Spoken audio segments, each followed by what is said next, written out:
You know what? I couldn't say the chapter, but I could explain why bamboo is good for society. Hey there, this is Stephanie from stephfuccio.com, where we have globally minded podcasts and podcasting services. I am very happy to share with you another episode of Geopat's Language, where we explore our relationship to the languages that touch our lives through conversations with our guests from around the world. In this episode, we are back in Shanghai, China, where I personally lived from 2017 to 2020. This is a conversation that was recorded in November of 2019 and that I shared with you in tiny bits on the Napod Pomo portion of Geopats. Napod Pomo is National Podcast Posting Month. Napod Pomo is an event that happens every November. I initially published this interview in 3 parts for Napod Pomo, National Podcast Posting Month, which is the month of November every year, where a bunch of crazy podcasters like myself post an episode every day for a month. It is as stressful and as wonderful as you think. And Ryan and I talked for so long, and there were definitely 3 distinct sections of the conversation. And so I thought that fit in perfectly with the shorter episodes that I was experimenting with during Napod Pomo. So I posted it there. But honestly, I think it belongs also on the Geopat's Language podcast. So I've pieced the 3 parts together, and they're here. And I've taken out the Napod Pomo intro because I'm doing it here just once for you. So there's 3 parts. In the first part, we talk about Ryan's experience with languages before he started learning Mandarin Chinese and why his experiences in China really changed him from a defeated language learner to being the lead interpreter of the Beijing Olympics in 2018. In part 2, we dig more into the things he knows about Mandarin Chinese, the things he's learned by digging deep into the language and using the language as much as possible. And we also talk heaps about his views on fluency versus accuracy of a language. Finally, in part 3, Brian and I talk about reading a newspaper, typing a message, and what the goal of learning a language really is and how to stay on task to reach your own personal goals. And it is so terribly personal.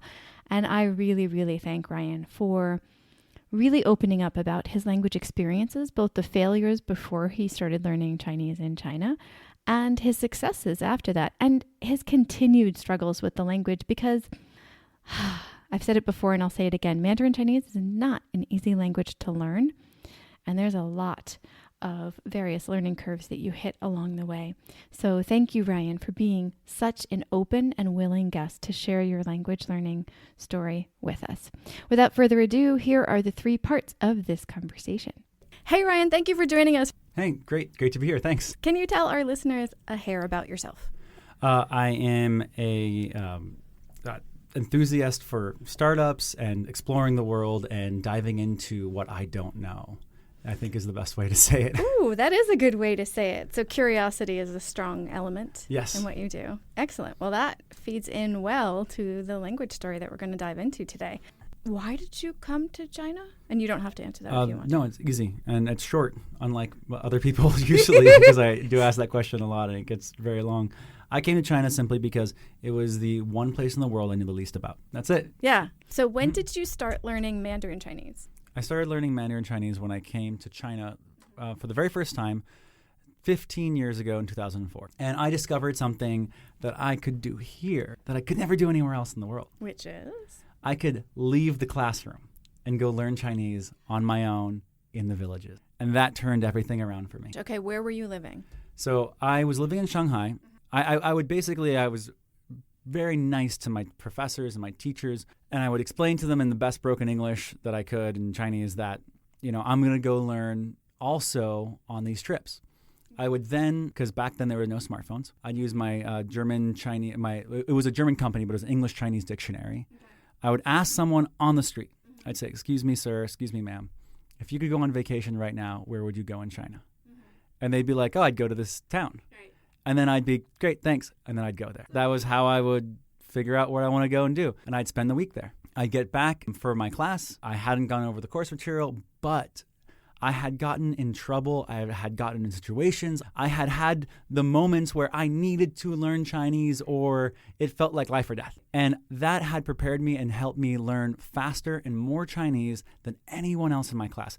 You know, I couldn't say the chapter, but I could explain why bamboo is good for society and how it relates to this, because I had been at a tea house the week before with someone explaining to me in Chinese and them expecting me to respond and me shifting through the book, you know, having people stare at me and having to perform life or death at that moment. And that's how I learned in the field.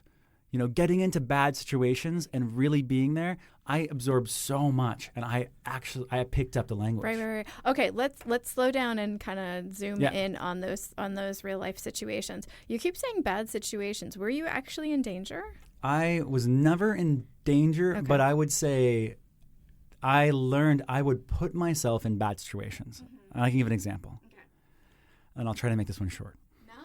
So I'm traveling in the south of China, and I'm going through these small towns that are near the Guilin, which are the mountains that are like they stick out like pencils out of the earth, and the mountains and the clouds go around them, and then the rivers between them. They're very Crouching Tiger, Hidden Dragon-esque.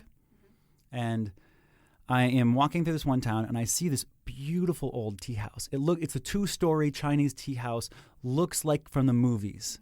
And I'm like, I'm going to go in there and get some tea. And I get in there and I get some tea. And then I just decide, okay, well, what could I do to make today a learning day? So I go into my dictionary and I look up the word mahjong. And I look up the word how to say, I want to play mahjong. And I open my book and I say, you know, waiter, please come over here. Waitress comes over and I say, whoa, that's me. And I turn the next page. Want yao. Turn the next page. And then it's play, so da, and then mahjong. And then I'm like, 我要打mahjong. And she looks at me like, 你要打mahjong. And then she starts going, blah, blah, blah, blah, blah. And then everything she says, I go, 是, 好, yes. I basically say in translation, yes, of course, yes. And then she goes, blah, blah, blah, blah, blah. And I'm like, yes, of course. And I have no idea what she's saying. And I'm just like, 我要打mahjong. Just over and over again, I want to play mahjong. And because I see kind of like in the corner a mahjong set. And I've never played mahjong in my life. And she's like, blah, blah, blah, blah, blah, blah, blah. She's like, keep on talking to me, keep on talking. I just keep on going, how? Yes, yes, of course, yes. All of a sudden, she walks away, and they shut down the entire tea house. They start closing all of the doors around me. Everything starts to close, and she starts yelling, like, that something's going on. And I'm like sitting there like, oh, my God. And all of a sudden, a giant group, 2 tiers of people just like turn their seats to look at me. And I'm sitting kind of in the middle of the courtyard. And I'm like, I don't know what's going on. And they bring out this mahjong set. And then all of a sudden the front doors open up. And these old Shanghainese style-esque women with this super tall hair that's colored and jade jewelry. They're the owners of the tea house. And they're the owners of the tea house across. I had just challenged the owners of the tea house to a mahjong competition. That's awesome. And I'm in this small town, one of the only foreigners to ever walk through, and I just challenged all of them to mahjong. I don't know any Chinese except for, hi, how are you? What's the weather like? And I'm sitting like, all right, I'm going to learn mahjong, and I'm going to do this. And that's not a life-threatening, but I am feeling on. I got to perform. This is pressure. What happens is that, you know, I'm getting through with saying, yes, of course, absolutely, all the time to what everyone asks me. And they're like, you know, and then following up with, 美国人, American. You know, like, 我是美国人. You know, like, just the most simple Chinese trying to say that. And they are just, you know, these titans of mahjong sitting next to me. They're moving. I don't even know how to organize it. I'm just randomly organizing. They're pulling tiles. I'm pulling tiles. They're lining it up. I line it up. And they're like, someone comes around my corner, like starts helping me move things around and make sure I'm ready, because they realize like one person catches on, like, wait, he doesn't know what's going on. Then you're dead. Yeah. And then we start playing, and I have a strategy. And I'm like, okay, whatever the person across from me says or does, I will copy. And then after that, whatever the person to my left does or says, I will also copy. And then the person on my right, and I'll just keep on copying in a circle and see how long it takes for them to pick up. And so the person next to me starts, and she goes, pung, throw something in there. And I'm like, oh, peng, that's one of the words. And then the person over across from me goes, ch, and grabs one of the tiles. And I'm like, oh, I'm going to say ch, I'm going to grab a tile. And the person over there says ch, grabs a tile. And I go, ch, and I grab a tile. Everyone's like, ooh, he knows how to play. This is it. This guy knows what he's doing. Yeah. And then the other person goes peng and throws one away. Yeah. And I go peng. I just grab a random one. I throw a tile. And they're like, oh. And then I start doing this, and I start throwing away all the correct tiles, all the things that I need to win. It's like having an assassin at the table, because I have no idea I'm screwing everyone else's game. And they suddenly realize that I'm just copying everyone. And the women look at me and start cracking up. Everyone starts just making fun and just laughing so much, because now I'm just throwing things out. I'm saying ch or peng or whatever anyone else is saying. Everyone's laughing at me, and then everyone start calling me si chow chow. And I'm like, everyone's like, oh, si chow chow. And I'm like, I don't know what that word is. I don't know what's going on. I hear all this stuff. And then, the whole village is basically there. And so now for the next, I lose. I try my best to be generous and say thank you for your time. They buy me an extra cup of tea. Everyone's laughing. Everyone has a good time. I learned something about mahjong. I learned some more Chinese. And then everyone's yelling at me, hey, si chow chow. Hey, how you doing, si chow chow? I have a nickname now in the whole village. And they're all like coming up to me, hanging out with me, saying that. And then later I go home and I figure out si chow chow means roadkill. So my nickname at that village was roadkill, because I got totally killed by all the other mahjong people. But I learned that, and then I was able to tell that story in Chinese when I came back from my to my teacher and everything. So I was learning at an accelerated pace, but I wasn't learning the right material. So then I would have to go back and then restudy the books so I could pass the test. But it was so much easier for me, because then I could put it into context. I could put it into something else, and all of a sudden everything started clicking. And I'd like to say this happened very quickly, but no, it still was a lot of work. Yeah. But I was learning, like you said, for fluency. Struggling all my life in language as I was. Finishing high school, going into college, and then realizing I wanted to go to China before and first. I was actually given exemption from language studies. I was proven to struggle so much in languages. They wrote me a special note to make me exempt for my life to study languages as a requirement. Wait. Are you talking about high school, university? After high school. So after high school, my professors and my advisors actually came together, because they knew I worked so hard. There was evidence of me working hard. They said, listen, maybe you're just not built for language. And they gave me a exemption. So any school that I went to, I had a written letter saying, hey, this one doesn't need to do language studies. Whoa. Yeah, which really really was sad. Yeah. I felt like I really failed out of the game. I failed to a point where it was, okay, so that also kind of drove, like, I'm going to go to China where the languages is the hardest place in the world as well. I'm going to see what happens. All of my classmates were, even in China, they were acing the test. Mm-hmm. But if you took them out of the classroom in China, they couldn't order food. They couldn't talk to anyone. Yep. And I would sit on the side of the road, have a 10-minute conversation with someone with barely any Chinese. Yep. So I was high fluency, but very little ability. In the middle of these situations, how did you remember what was being said? Was it just the pressure that helped you keep those words? Yes, pressure helps you keep words, definitely, because it's related to an action. When I was studying something and someone would say, if you were studying mahjong, and someone would say, oh, chi means to take a pile, to eat. And peng means to throw it away. And, I'd just be like, okay, that's just a point of data. I'm not good at remembering points of data. But if I remember this old lady with very tall red hair looking at me with way too much lipstick on her mouth saying ch and throwing it out or grabbing it, and then I'm going to remember that forever. It's part of a more complex frame of reference for me, which allows me to memorize much better. It instantly is now locked away, and I'm able to recall it more confidently. That confident feeling is my fluency. I've been in those situations. Mm-hmm. I've gotten in trouble where I had to talk my way out of stuff in Chinese. I've, done hitchhiking in the mountains of China where It's like, well, if I'm going to get to this location, I have to convince this person in broken Chinese to put me in the back of their truck. Or something bad could happen to me. I don't know. I don't even want to know what's going to happen. So putting myself in bad situations, it was the missing element. In the classroom, I could never do it. Very few people do.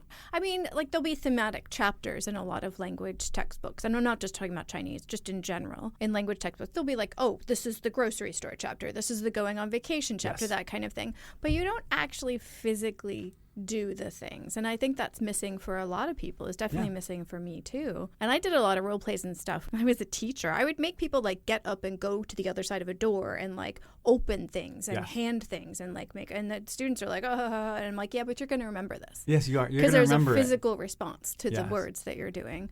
Mm-hmm. But it's very hard to do that in big classrooms. Oh, it's very, very, big classrooms, and with different people at different times and so much. It's so complex. So, okay, so you had those circumstances where you're learning the language in context, you're using them, there's a physicalness to the actions, and then you come back, but you're still taking the classes. How did you combine those two language worlds? I basically didn't. I would learn my language out of the classroom, and then I would come to the classroom to try to share it, and then I would have to, cram a bunch of words and things like that I was learning. But that was also good because then I was not afraid of talking to the taxi driver. So I had some rules for myself to learn Chinese faster because I knew that, so if it takes on average a normal person to learn Chinese, let's say, 20 hours of studying, I had to put in 40. That's just what I figured out for myself. I had to put in double. And I need hacks, I need rules so I can put in double and get more out. So one of them was every single cab driver that I took, I had to talk to them. I had to have a full conversation with them in Chinese, and I had to use the new material that I learned. That was one of my rules. The other rules were everything in my life had to be in Chinese language. My phone, my computer, everything that I interacted with had to be in Chinese. Yes, it's going to take me 30 minutes to figure out where the delete button is, but I'm going to remember it after that 30 minutes. Right, you are. Because, especially if there's something there waiting for you and you got a notification, you're like, I need to get to, if you're looking for the delete button, you want to get rid of something, but still, you want to move on to the next action. Everything had to be there. You struggling with language and people telling you, basically, don't worry about it, you can't do language. Yes. And then you come to China and you're doing these workarounds and making these rules and basically building a beautiful language learning structure for yourself. Yes. What was the bridge to make you realize you wanted to or could do that? If you're not interested, if you don't have a passion behind it, you're not going to. For me, I traveled, I went to the countryside and I saw these hardworking, very kind people that were just so kind. They didn't speak my language at all, and they were helping make sure I was safe. They were helping make sure I was taken care of. They weren't taking advantage of me. The people were so kind and nice to me, like Midwestern nice. Not normal nice, like Midwestern, bring you into your house, share some of the fruit from your own, back garden trees, and just make sure you're taken care of, like you feel like you belong. And I didn't speak a word. Yeah.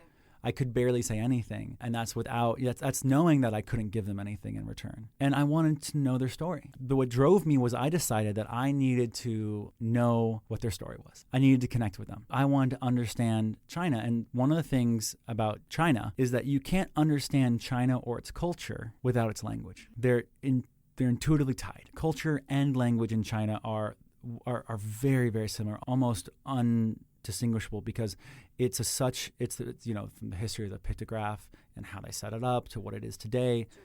I was dedicated and I said, no, I'm going to learn Chinese culture. I'm going to learn why this ticks, how this ticks, and I want to know that person's story. And that was my constant driver to do these things where I didn't have that contextual context before. I was learning because I wanted to get an A. It was never enough for me. And so when I had that drive, I said, I'm doing this because I want to learn about China because I still know nothing. And that drove me to the next and next and next step, eventually being the head translator for the Beijing Olympics. The head translator for the Beijing Olympics. Yeah, there was a few. So I was one of the head translators for the Beijing Olympics for the U.S. team. How long did that take you? That took me 8 years. That seems like a short time. And I will still say that my Chinese was not good enough. And the thing was everyone was faster than me. People were studying that were just better at languages. And they were in 3 or 4 years, they were studying Chinese poetry and literature. And I was still just trying to get my HSKs, trying to get everything, but I just never stopped. I kept on adding rules for myself. So it was, only talk to every person around you. Cab drivers were a rule. And then it was extended to more people talking in Chinese. Have as many Chinese conversations as possible. Everything in my life had to be in Chinese. To only listen to Chinese music, Chinese things. Everything that you enjoy has to now be in Chinese. Then to, okay, you're going to read a Chinese article every day in the newspaper. To now you're going to be doing, little steps to get more and more fluency and more comfortable. And to be honest, people underrate fluency because they can only measure what is tested. And so they give weight to that. And I totally get it. And I understand. You give weight to what you can measure. You can either, here's the HSK, how high you're going to get. And that's how good you are because that's a measurable method. But fluency is what you really need. And I've still to this day, I don't know all the words. I'm not the most literate in terms of Chinese, but I'm very fluent. But native speakers of most languages, if not all, don't know all the words of the language. Yeah. Like we're constantly learning stuff in our own, in a language that we grew up with anyway. But, and the thing that is least stressed in a lot of language classrooms is the negotiation of language, even native speaker to native speaker, which, by the way, does not mean skillful. It just means you grew up with that language. Yes. You're still navigating back and forth. What do you mean by that? Did you say this or that? Like, there's still a lot of back and forth with one bit of information with communication happening. So that is something that and needs that to fluency of going back and forth, that's the key. Because if you think you're saying something, language is, it's ethereal. What I think this is and what you think this is. Language is maybe the lowest common denominator of actually what we think this is. Yeah, exactly. Because language is just one part. Then you've got the thought processes, you've got the past experiences of the person or the motivation of the person. Yes. Are they trying to do this versus that? There's so many things that are not language related with communication. That's so true. Yeah, and I think that's why I got that one job because my whole interview was about fluency, about what I could do, how I could do, and the proof that I could do these things, and the constant struggle. Like I have more struggle stories. Like I feel like my entire journey on Chinese was struggle city. How could it not be? Have you seen them? Of course you have, but listeners, have you seen this language? But don't give up because there's so much that you gain from being able to communicate and understand the culture. It's the easiest hack to understand the Chinese culture is to understand the language. Could you tell us something about the Chinese language that you learned only because you got to a certain point? Chinese numerology is amazing. The culture and their perspective is very much related to numbers. And they have number games. They have word games with numbers. Things sound like it. Like that's one of the word games you say. Like 44 is 40. 44 is 40, but not 44. But not 14. 44. Yeah, it's crazy, and I can slow it down. So you say 四是是四是不是是四. That's only 9 words. It seemed like more than 9. Yeah, and so when you're saying something like that. You're basically just saying numbers like, the 40 and 44 is not 14 or however I forget, actually, I'm probably butchering the thing right now. I think I am. But they love number games and they love the fact that things sound different. And so like in my WeChat, one of my favorite number games is I love the number 1797. 1797 is my favorite number. Only Chinese people will get it. They look at the number, they go, oh, yeah, 1797. That's hilarious. So if I said that in Chinese, I would say yao chi jiu qi, which sounds like yao chi jiu chi, which is a word play on if you're hungry, go ahead and eat. Yao chi jiu chi. I gotcha. So it's if you want to eat, yao chi jiu chi, go ahead and eat.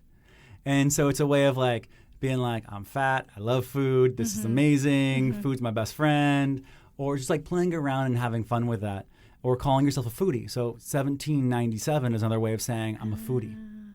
Why do you think numbers? Why is it that numbers are so? Because we don't have, there was something that we never had I never experienced very much of it in America and learning English, and there are so many number games.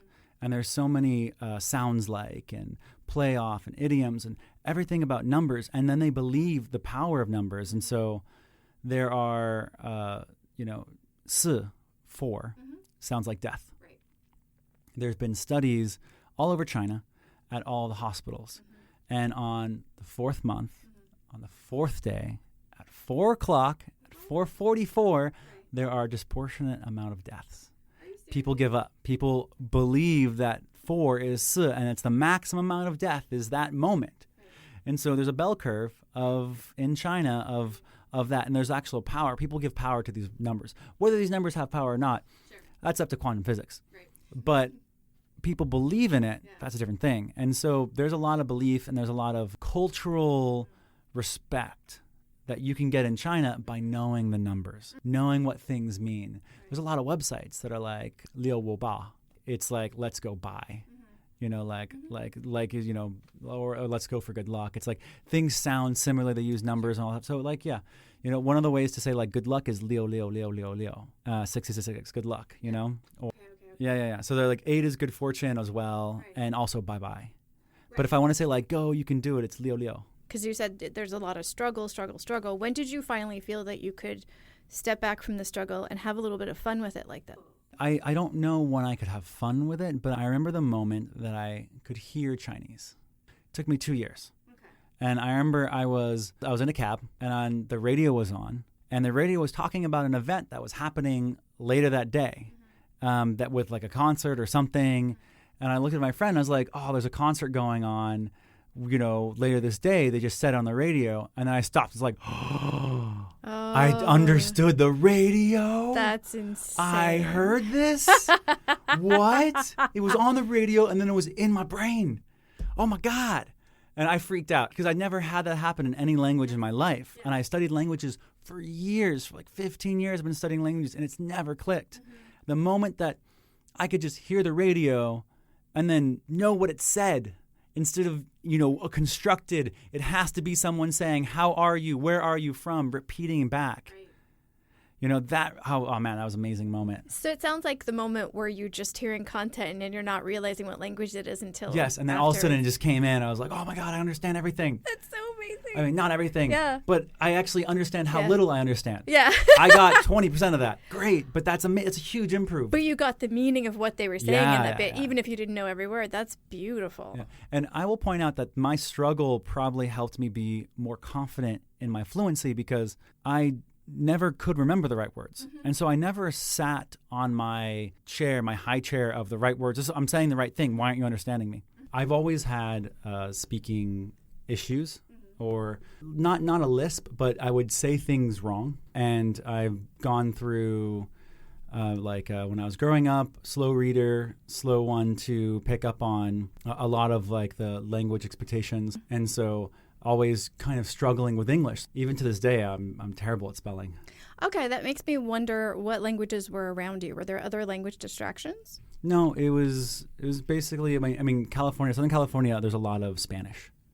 And so you pick up a lot of Spanish just by being around there, but it's not as prevalent as maybe living in Europe as would be. And, you'd be learning German and Austin and like French and all these things, but no, it's just, I definitely struggled a lot with languages growing up. Do you remember when you became aware of it being like obstructing, meaning being Oh, conveyed? I think, that was my family became aware of it, that it was obstructing before. Because I was pretty young and I was definitely put into a class, special classes. I used to say the word stupor man instead of super. It was stupor man. A lot of things that I couldn't actually say the vowels or the consonants correctly. And I had learned a way to say them that needed to be corrected.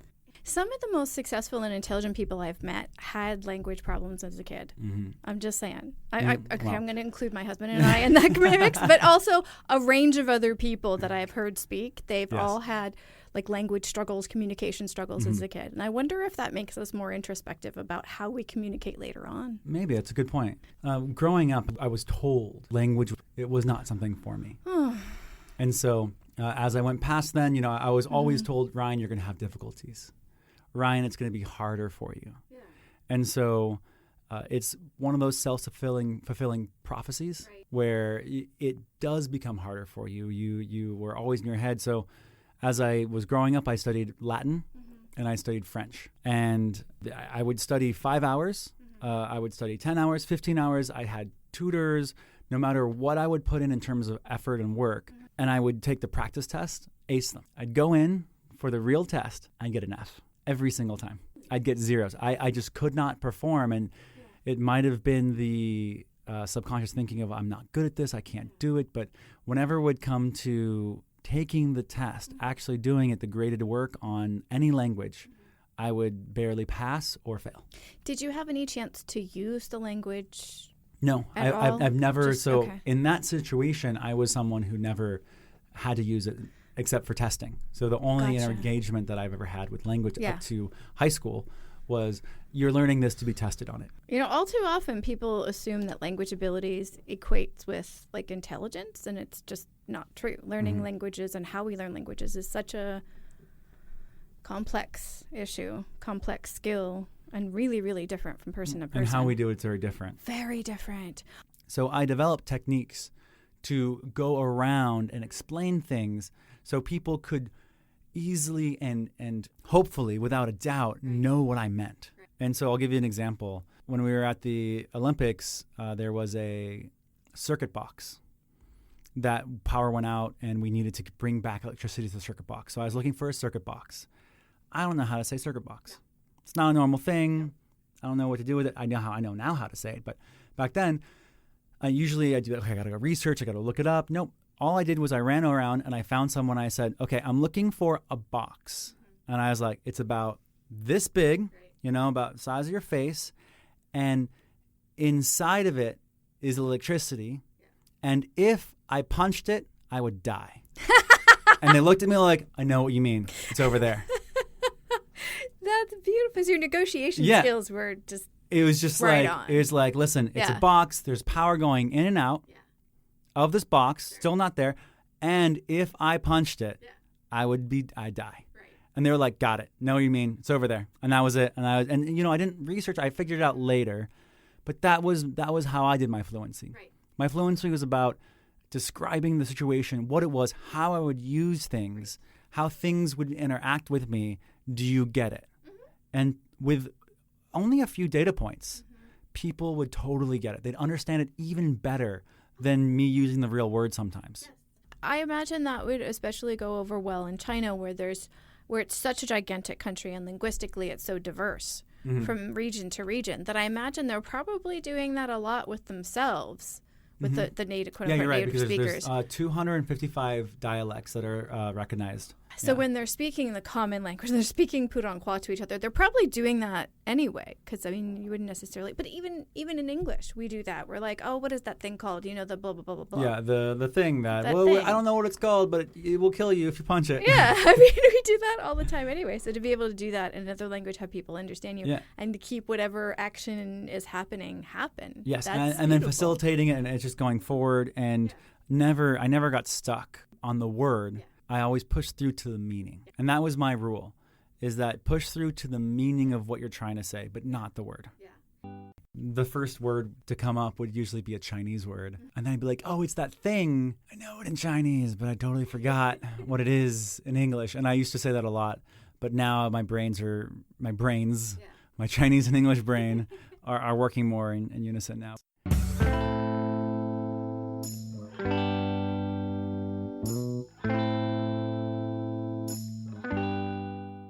Because mostly we've been talking about speaking so far.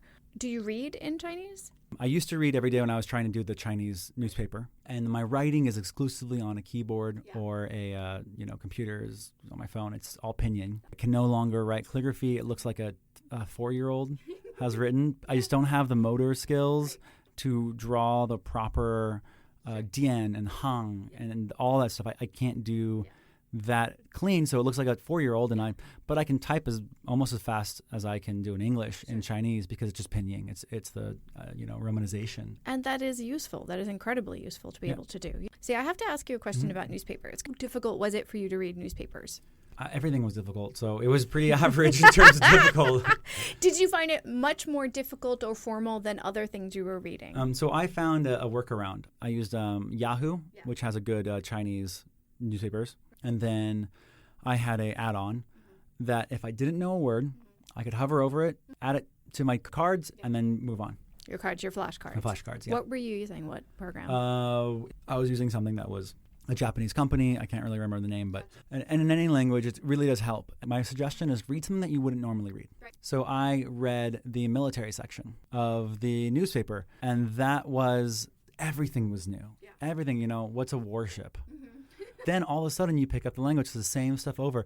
You realize, because if you jump into a newspaper article with a lot of words that you already know, and then you just feel like it's a normal test. Right. Jump into the science section, the philosophy section, and then all of a sudden everything's new. And then slowly, and a lot faster than you expect, all of a sudden you start reading. Oh, I know what that is. Oh, I know what that is. And everything starts to make sense. It sounds like it wasn't so different than other writings that it was. No, it wasn't that bad. It was interesting. I had something to talk to my cab drivers about every day because I read the newspaper or one article. It was about 200 to 350 words, and I would time bound it to only be around 30 minutes of my day. You would read that in 30 minutes and understand it. It was time bound. I mean, I would force myself to only do 30 minutes. And so it's time bound. So it's like, oh, I didn't finish it this time, but I'm going to get it next time.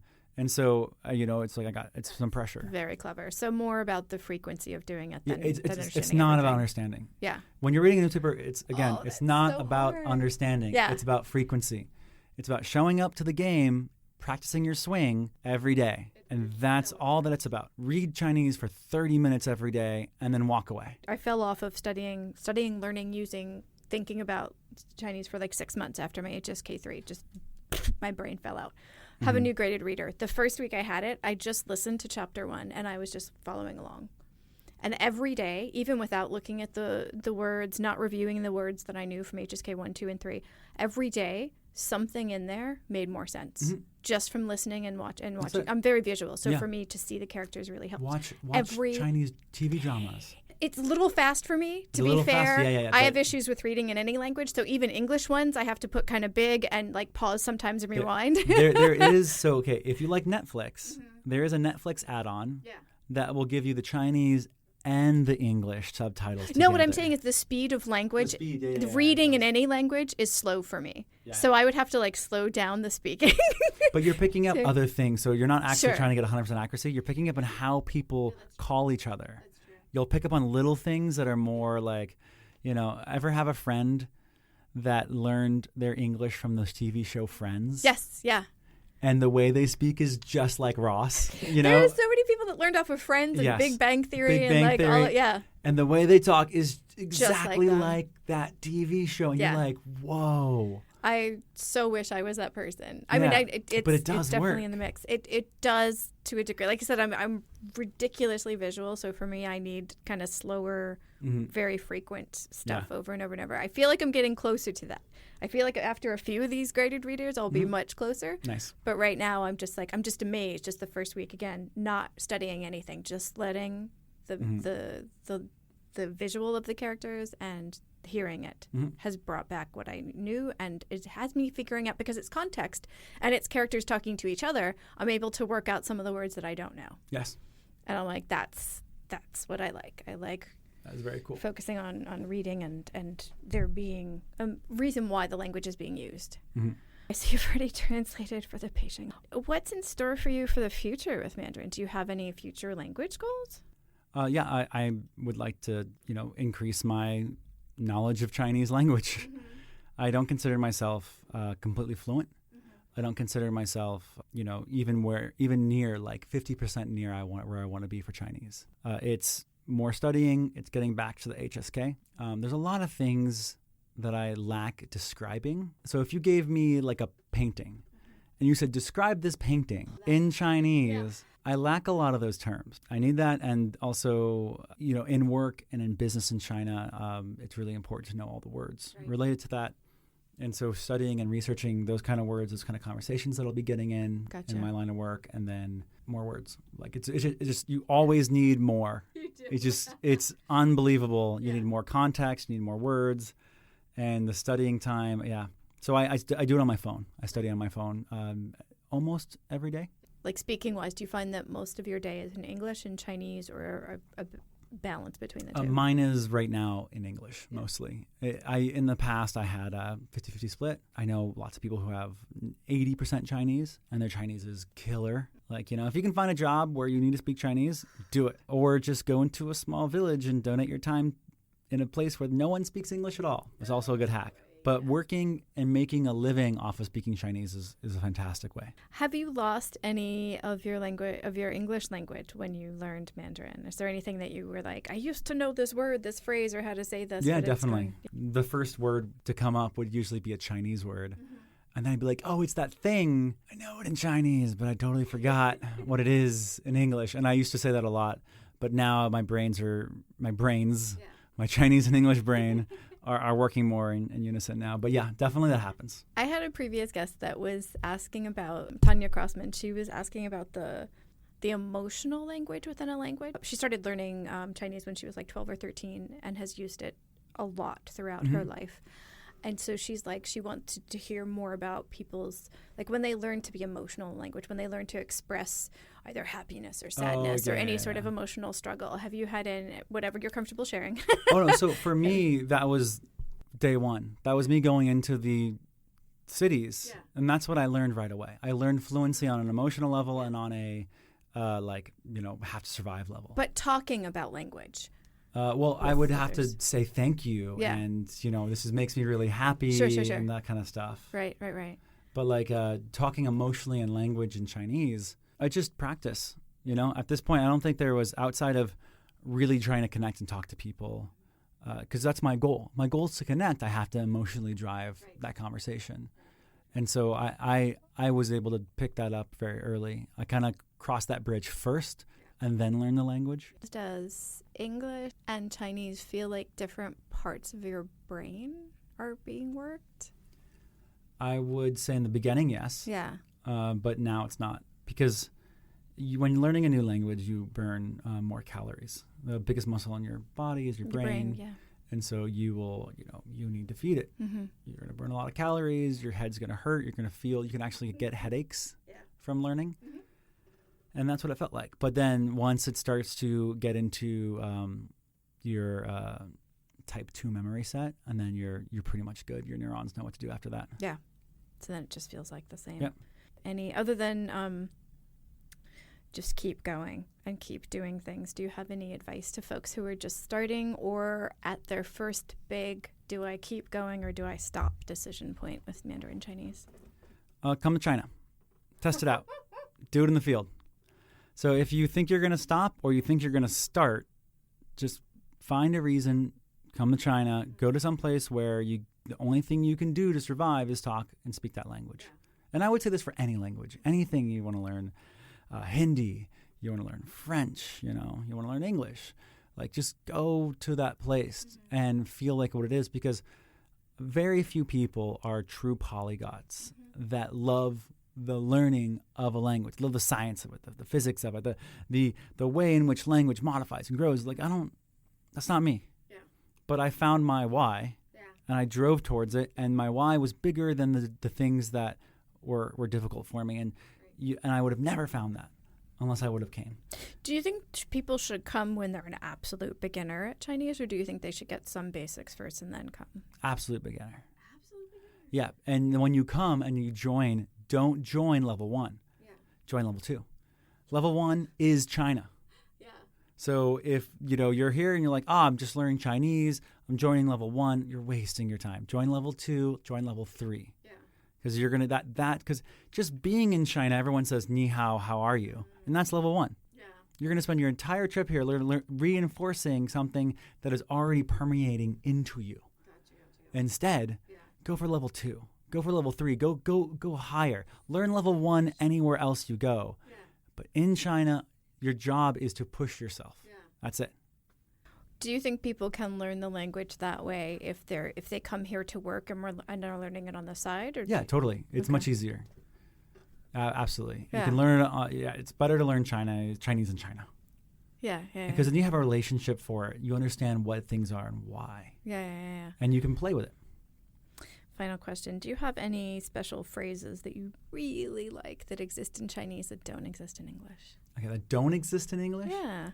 Or that just sound better or more concise or that you just like in Chinese. So the one thing that I like to say a lot in Chinese, we have the phrase, but we never use it.